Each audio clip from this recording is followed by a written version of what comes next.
इस फिल्म की शुरुआत एक ऐसे कुत्ते के परिचय से शुरू होती है जो हमेशा दूसरों की मदद करता है, लेकिन उसका स्वभाव चंचल और शरारती होता है। इस कुत्ते का नाम बक था और वह एक प्यारे से इलाके में एक जज के घर में रहता था। एक दिन जज का नौकर उसे अपने साथ बाजार ले गया। उसने यहाँ खूब मौज मस्ती की और दूसरों को खूब तंग किया। क्योंकि वह जज का कुत्ता है, इसलिए कोई उसे नुकसान नहीं पहुँचाता।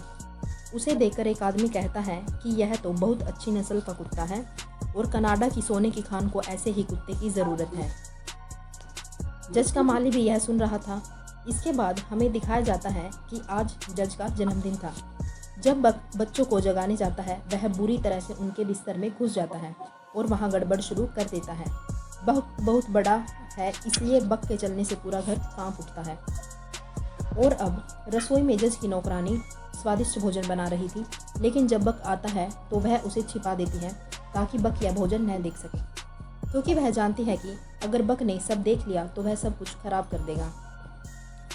इसके बाद बक रसोई में प्रवेश करता है और एक मासूम भाव के साथ उसके सामने खड़ा होता है। वह उसे रसोई से बाहर भेजती है और उसे कहती है कि जब तुम सभी के साथ अच्छा व्यवहार करोगे, तुम्हें तभी भोजन मिलेगा। इसके बाद वह बाहर एक खरगोश को देखता है और उसका पीछा करते हुए वह अपना सिर एक पेड़ में घुसा देता है। इस बीच वह पार्क में बाहर एक सजावटी मेज पर नज़र डालता है। उस पर अलग अलग तरह के भोजन सजाए गए थे, क्योंकि आज जज का जन्मदिन था। उसके दोस्त आने वाले थे और जब तस्वीरों की बात आई तो बक को भी बुलाया गया और बक की भी तस्वीर खींची गई। और जज ने बक के मुंह में एक मांस का टुकड़ा देखा और वह मेज जिसे बक ने मेहमानों के आने से पहले खराब कर दिया था। जज ने बहुत क्रोधित होकर उसे एक रात के लिए बाहर रहने की सजा दी। आज बाहर मौसम बहुत खराब था, बिजली चमक रही थी। बक बार बार दरवाजे की तरफ देख रहा था। इसके बाद उसे माली की आवाज़ सुनाई दी। माली उसके पास आया और एक बिस्किट एक घोड़ा गाड़ी में फेंक देता है। बक उसे लेने के लिए गाड़ी के अंदर गया, क्योंकि वह बहुत भूखा था। माली ने दरवाज़ा बंद कर दिया और बक ने देखा कि माली किसी से पैसे ले रहा था।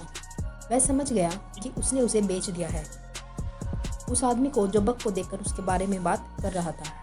बक को डिब्बे में डालकर ट्रेन में चढ़ाया गया। जब बक की नींद खुली तो उसने भौंकते हुए खाना मांगा। इसी बीच एक आदमी हाथ में डंडा लेकर आता है और डिब्बा खोल देता है। वह उसे बहुत पीटता है और बक पहली बार पीटता है। बक फिर भी हार नहीं मानता। वह मौका पाकर वहाँ से भाग जाता है और जब वो बाहर आकर देखता है तब जहाज अपनी जगह पर पहुँच जाता है। तो बक चौंक कर सबको देख रहा होता है। इसके बाद बर्फबारी शुरू हो जाती है, जिसे बक ने पहली बार देखा था। इसे देखकर वह काफ़ी खुश था और बर्फबारी में खेल रहा था। बाद में वह अपनी रस्सी छुड़ाकर वहाँ से भाग जाता है। इसके बाद हम जो नाम के एक बूढ़े व्यक्ति को देखते हैं। वह अपना घर छोड़कर जा रहा था। इस बीच वह बक से टकराता है और वे पहली बार मिलते हैं। अब बक खुद को उन कुत्तों के बीच में पाता है जिन्हें बेचा जाना तय है। वह कुत्तों से दोस्ती करना चाहता है, लेकिन कोई भी उससे दोस्ती नहीं करता। बाद में वहाँ एक आदमी आता है जो बक को बहुत पसंद करता है। इसके बाद वह बक को खरीद लेता है। बक को खरीदने के बाद वो उसे अपने साथ ले जाता है और ये आदमी एक पोस्टमैन था। उसे बर्फ़ पर अपनी गाड़ी चलाने के लिए कुत्ते की ज़रूरत थी। इसके बाद बक को दूसरे कुत्तों के साथ जंजीर से बांध दिया गया और उसके गले में एक पट्टा डाल दिया गया। जब दूसरे कुत्ते आगे बढ़ जाते हैं तो बक बर्फ़ पर नहीं चल पाता। उसे बर्फ़ पर चलने में बड़ी दिक्कत होती है। वो कांप रहा था और फिर गिर जाता है। पोस्टमैन समझ जाता है कि बक अब नहीं चल सकता। इसके बाद रात को जब डाकिया तंबू लगाने के बाद अपने असिस्टेंट के साथ सो रहा था, बक वहाँ शरारत करता है। असिस्टेंट को बाहर निकालकर वह पोस्टमैन के साथ सो जाता है। इसी बीच असिस्टेंट जाग जाता है और वो बक को तंबू से दूर भेज देती है। जिसके बाद अचानक बक को बाहर एक काला भेड़िया दिखाई देता है और वो उसे देखकर डर जाता है। वो उसका पीछा कर रहा था और इसी बीच उसकी नज़र एक कुत्ते पर पड़ती है जो वहाँ गड्ढा बनाकर सो रहा था। अगली सुबह वे अपनी यात्रा शुरू करते हैं, लेकिन बक अभी भी नहीं जानता कि बर्फ़ पर कैसे चलना है। वे अपने लेटर बांटने के बाद आगे बढ़ते हैं और फिर से रात हो जाती है। रात के खाने के लिए सभी कुत्तों को मछली दी जाती है और एक कुत्ता दूसरे कुत्ते से मछली छीन लेता है। अब बक उसे अपना भोजन देता है और सभी कुत्ते यह देखकर चौंक जाते हैं। अगली सुबह एक कुत्ता एक जगह रुककर पानी पी रहा था। जब दूसरा कुत्ता पानी लेने की इच्छा करता है तो वह कुत्ता उसे रोक देता है और उसे डांटता है। यह देखने के बाद बक दूसरी तरफ से बर्फ़ खोदकर पानी निकालता है और सभी कुत्तों को पानी पीने देता है और वे सभी बक से खुश होते हैं। वे उसे पसंद करने लगते हैं और वह कुत्ता गुस्सा हो रहा था जो दूसरों को पानी पीने से मना करता है, और बक अब बर्फ़ पर भी अच्छे से दौड़ सकता है। इसके बाद एक दिन पोस्टमैन का सहायक बर्फ़ की जांच करते समय पानी में गिर जाता है। जब बक ने यह देखा तो उसने अपनी जान जोखिम में डालकर सहायक को बचा लिया। पोस्टमैन ने शुरू में बक को नोटिस नहीं किया था, लेकिन अब वह बक को पसंद करने लगा है। रात में उसे अपने साथ बुलाने के बाद वह उसे खाना खिलाता है। इस पर दूसरा कुत्ता यह नोटिस कर रहा था और इससे जलन कर रहा था। पोस्टमैन और सहायक सो जाते हैं। इसके बाद बक एक खरगोश को देखकर उसका पीछा करता है। वह खरगोश के साथ खेलना शुरू कर देता है। इस बीच एक और कुत्ता आता है और खरगोश को मार देता है और बक पर भी हमला करता है। उस हमले के कारण बक बेहोश हो जाता है। अचानक से वहाँ काला भेड़िया आता है और उस कुत्ते को फेंक देता है। सुबह को पोस्टमैन उस कुत्ते को ढूंढ रहा था जिसने रात को बक पर हमला किया था, क्योंकि वह उसे सबसे आगे बांधता था। लेकिन बक जानता था कि अब वह नहीं है, इसलिए बक चाहता था कि वह सबसे आगे उसे बांध दे, और वह तेज़ी से भागता है। वह काफ़ी तेज़ था और पोस्टमैन यह देखकर काफ़ी खुश हुआ। इस बीच वह एक तरफ देखता है जहाँ पहाड़ों से बर्फ़ गिर रही थी। बक भी इसे देखता है और वह बक से दूसरी तरफ मुड़ने के लिए कहता है। इसके बाद बक को वह काला भेड़िया दिखाई देता है जिसे वह अक्सर देखता था, और बक उसी तरफ मुड़ता है। वह वहाँ से एक गुफा में जाने से सभी को बचाता है। यह देखने के बाद पोस्टमैन समझ जाता है कि बक वास्तव में एक मैच्योर कुत्ता है। उसकी मैच्योरिटी और तेज़ गति के कारण अपने गंतव्य तक पहुँचते हैं। वे सभी को पत्थर देते हैं और पत्थर पड़ने के बाद सभी खुश थे। बक उन्हें देख रहा था। जॉन भी वहीं था। अब जॉन अपनी पत्नी को एक पत्र लिख रहा था जिसमें वह लिखता है, आज उनके बेटे का जन्मदिन है और वो अब इस दुनिया में नहीं था। इस कारण से उसने अपना घर छोड़ दिया है। इसके बाद बक फिर से काले भेड़िए को देखता है और हमें इससे पता चलता है जब भी वह इस भेड़िए को देखता है उसके साथ कुछ अच्छा होता है। अगली सुबह डाकिया को यहाँ से पत्थर ले जाने होते हैं। इसके बाद कई दिन बीत जाते हैं और एक दिन डाकिया को सरकार से एक पत्र मिलता है। सभी कुत्तों को बेचने के बाद वापस आना है।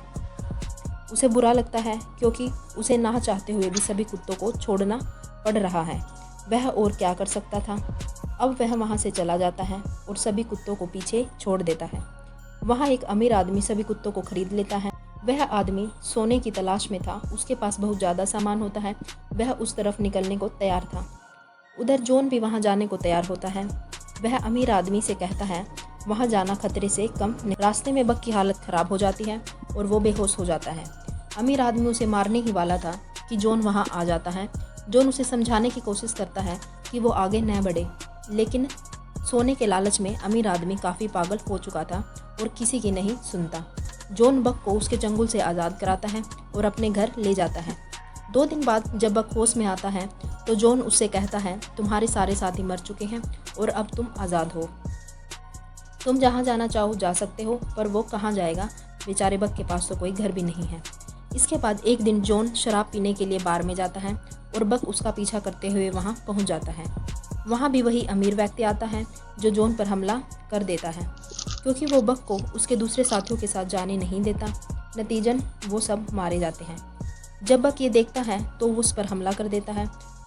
वो उसे पीछे धकेलता है और जॉन पर बंदूक तान देता है। इसके बाद वहाँ मौजूद लोग उस अमीर आदमी को उस जगह से भगा देते हैं। जॉन बहुत पीता था, पर बक उसे मना करता है। एक दिन बक उसकी बोतल को बर्फ़ में छिपाकर उस पर बैठ जाता है। जॉन उसे हटाने की कोशिश करता है, पर वो अपने वजन की वजह से हिल भी नहीं पाता। एक दिन जॉन उसे एक नक्शा दिखाता है और कहता है, ये एक जगह का नक्शा है जिसमें बहुत सारा सोना है। मेरे बेटे ने इस नक्शे के पीछे एक लाइन बनाई थी।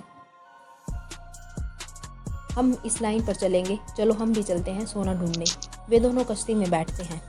पानी का बहाव काफ़ी तेज़ था, जिससे किश्ती में छेद हो गया, जिससे वे किश्ती से उतरकर पैदल ही अपनी यात्रा जारी रखते हैं।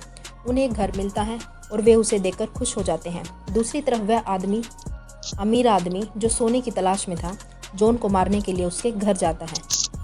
इस बीच उसे वह नक्शा मिल जाता है और वह समझ जाता है कि जॉन कहाँ गया है। इसके बाद जॉन को नदी में नहाते समय कुछ सोना मिलता है।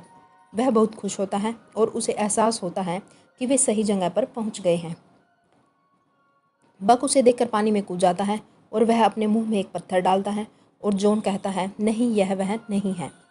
वह फिर से पानी में गोता लगाता है और इस बार उसे सोने का एक बड़ा टुकड़ा मिलता है जब वह जॉन के हाथ में छोटा टुकड़ा देखता है तो उसे फेंक देता है और कहता है कि हो सकता है यह वह न हो, और जॉन उसकी इस हरकत पर हंसता है। इस बीच एक सफ़ेद भेड़िया वहीं खड़े उन्हें देख रही थी। जब बक उसका पीछा करता है तो वह भाग जाती है। एक दिन भेड़ियों का यह झुंड शिकार कर रहा था और अचानक उनका एक साथी पानी में गिर जाता है। वह पानी के बहाव के साथ बह रहा था। उन्हें देखकर बक उसे बचा लेता है और वह सभी भेड़ियों का दोस्त बन जाता है। अब बक ज़्यादातर समय उनके साथ बिताने लगा और बेचारा जॉन अकेला रहने लगा। इसके बाद भी वह रोजाना जॉन के लिए शिकार लाता था। एक दिन बक देर से आया और जॉन ने बहुत शराब पी ली। अब बक को इसका एहसास होता है और वह घर वापस आता है और आकर जॉन की गोद में सो जाता है। फिर सफ़ेद भेड़िया उसको बुलाकर ले जाती है। बक उनके साथ खुशी से चला जाता है। वह सोने के छोटे छोटे टुकड़े अपने पास रख लेता है और कहता है कि उसके लिए ये काफ़ी है। वह बक से कहता है कि तुम्हें अपना परिवार मिल गया है और मैं भी कल लौट जाऊंगा। बक यह सुनकर उदास हो जाता है और वह सफ़ेद भेड़िए के पास जाता है। इसके बाद जॉन को किसी की आहट सुनाई देती है और जब वह जांच करने के लिए बाहर जाता है, वहाँ वह अमीर आदमी था जो जॉन को गोली मार देता है। जॉन के हाथ में जो लाइट है वह नीचे गिर जाती है और नतीजन पूरे घर में आग लग जाती है। अमीर आदमी जॉन से सोना लेने आया है। जॉन उसे सोना दे देता है और वह यह देखकर पागल हो जाता है। इसी बीच बक वहाँ पहुँच जाता है और उस अमीर आदमी को आग में धक्का दे देता है। अमीर आदमी मर जाता है और अब भी जॉन काफ़ी घायल हो जाता है क्योंकि उसे गोली लगी होती है। मरते समय वह बक को बताता है, मेरे बेटे, यह तुम्हारा घर है और तुम यहीं रहोगे, और मर जाता है। सफ़ेद भेड़िया बक को अपने साथ ले जाती है। कुछ समय बाद हम देखते हैं कि सफ़ेद भेड़िया और बक एक साथ रहने लगे थे। उनके बच्चे भी हैं और अब बक उनके झुंड का नेता था। वह अक्सर अपने झुंड के साथ उस जगह पर जाता है जहां जॉन की मृत्यु हुई है। बक इस जंगल में काफ़ी खुश था और फिल्म इसी के साथ समाप्त होती है।